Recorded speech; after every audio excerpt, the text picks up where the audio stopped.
this is a customer success story. I do corporate sales training, and Apple Federal Credit Union approached me 2 years ago. They had a sales team that was doing more community outreach from a farmer perspective. They wanted to get more into a hunter perspective. So I talked to management, we put together some parameters of what we were looking for, and then I did an assessment of the sales team. I actually went out into the field and watched them. Their clientele, their customers are public school teachers. So I went to the public schools and I pretended to be an assistant, a substitute teacher. And I went in while they were in the break rooms giving their information, and I made observation. And it wasn't good. So I went back to management, reported what I found, and put together the parameters of what we wanted, the skills we wanted them to learn, and then we had the training. And it was an all-day workshop. It was fundamentals, blocking and tackling, all the basic things. But what came out of it was they recognized they weren't engaging with the customers. I'd go into a break, the break room, they'd set up their donuts and they'd set up their coffee and they'd set up their literature, and then they'd be on their phones. They didn't even acknowledge me. They weren't handing out business cards. They weren't having a conversation. They didn't even have a word track to talk about what Apple Federal Credit Union did to differentiate the credit union from a bank. And so we put all that together, we did the training. And then part of my training is I do a 30, 60, and 90-day evaluation to make sure that what I taught sticks. And management had to be involved in the training to make sure that what I taught was reinforced. This was done in January of 17. In December, I got a call. In December, I got a call from the senior vice president. He said, "Bob, I want to tell you something. When we started working with you, you were doing $800,000 a year in sales. Without a change in headcount, they had 12 people. Without a change in headcount, without a change in personnel, we're now tracking 7 million." So I was pretty proud of that. Perfect. Thank you. Do you mind staying up? What we're going to do is we're going to judge this story against a little criteria. Now, firstly, do you feel like it was a good story? Yeah. It was, right? Yeah, it was a great story. Okay, the next one is, did he tell it concisely? I felt so, absolutely. Now, did he speak about the customer's emotions? Did he? Yes, he did. He said the customer was ecstatic. Customer's ecstatic. Okay. Well, let me ask you, firstly, who was the customer? How does a company have an emotion at all? Who was the name of the person you were selling to? Robert. So Robert. Did you notice that all of my stories had names of people? See, here's the thing. It's like when we talk about world hunger.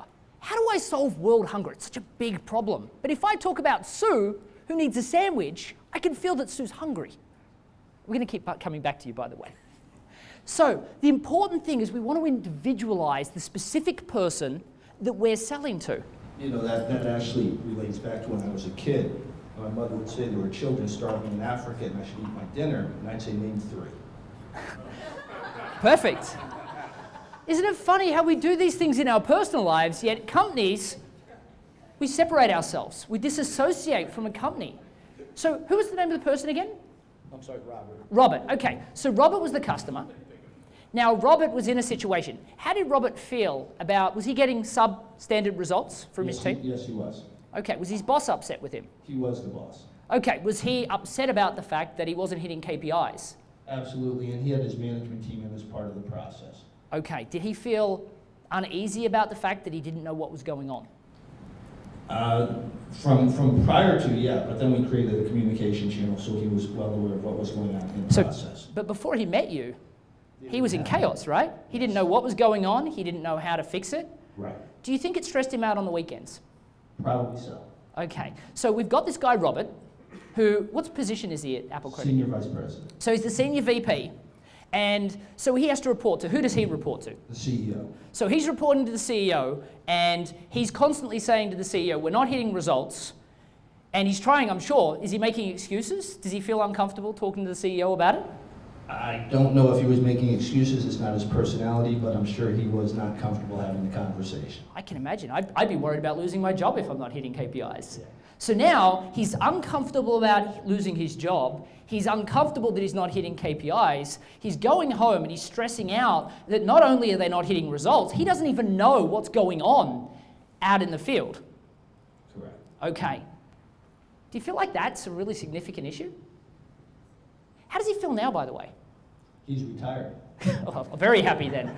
So after the implementation, how was he feeling? No, it was great because what he realized was he didn't have a barometer to understand what was going on in the field, how his salespeople were behaving in terms of their interaction with the clientele. And now there was a benchmark. There was something that they had to adhere to because before there was no prior standard. Okay. Now, do you feel like he's reporting to the CEO now and he's got a little bit more swagger about himself? Oh, well, yeah. before he retired. What basically happened was their team became a model within the organization for how to engage in sales, so it became sort of a viral strategy. So he went from somebody that was uncomfortable to report to the CEO and feeling like he was out of control to becoming the status quo that everybody else needed to live up to, the new baseline. That's pretty impressive, isn't it? Wow. Okay. So these emotions and what's going on with the individual, a lot of the times is what we don't talk about. And that's the thing that we really need to spend time focusing on. Okay, so we've talked about now, how's the customer better off? Okay, and what was the ROI, by the way? What was the average closure rate before, sales cycle before versus now? So the individuals were closing somewhere around 50,000 before, and then they were closing, they all doubled their production. They all doubled it? More than that. I mean, they basically had 12, they were doing about 500,000 each, so they went 10 times. So they had a 10x. Yeah. How long were they struggling before they hired you? Probably a year or so. Gosh, I bet Robert was hoping that he hired you a year earlier. Would have saved him a lot of stress, right? Yeah, we were both amazed by the results. We did not expect that return. Unbelievable. Okay, so what's the moral of the story? Did we share the moral of the story? Training. I would say the moral of the story was the fact that too often senior VPs accept poor performance and have to excuse poor performance because they feel like they don't understand what's happening on the ground.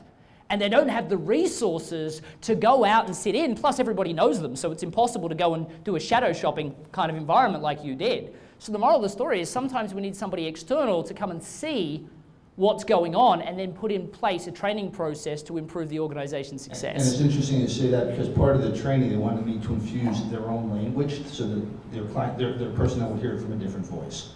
Okay, so sometimes it's also easier then to have somebody from an outside perspective provide that advice. Yeah.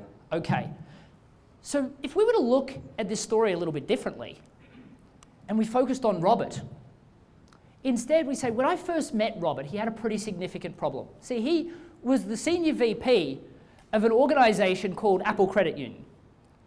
And while he was really doing well in lots of elements of his job, what he noticed is that his sales team was providing sub-poor results.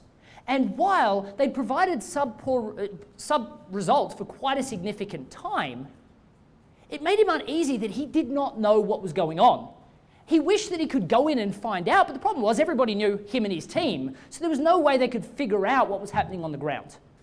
So when we first spoke to him, we helped him realize that there were two major benefits to working with an organization like us. One is we can be completely external, so we can help create a program and then insert it into the organization. But two, we can actually audit what's going on and nobody knows who we are. So Robert trusted us to go out and do some shadow shopping. And what we realized was there were organizational staff, and I'm going to embellish a little bit here if that's okay. That's fine. That seemed to be playing on their phone, either because they had anxiety about approaching people and having dialogues, or just because they didn't know what to say. So when I sat down with Robert, I helped him understand what was going wrong in the organization. And while this was really uncomfortable for Robert to hear, for the first time in almost a year, he felt like he had the power to change that situation.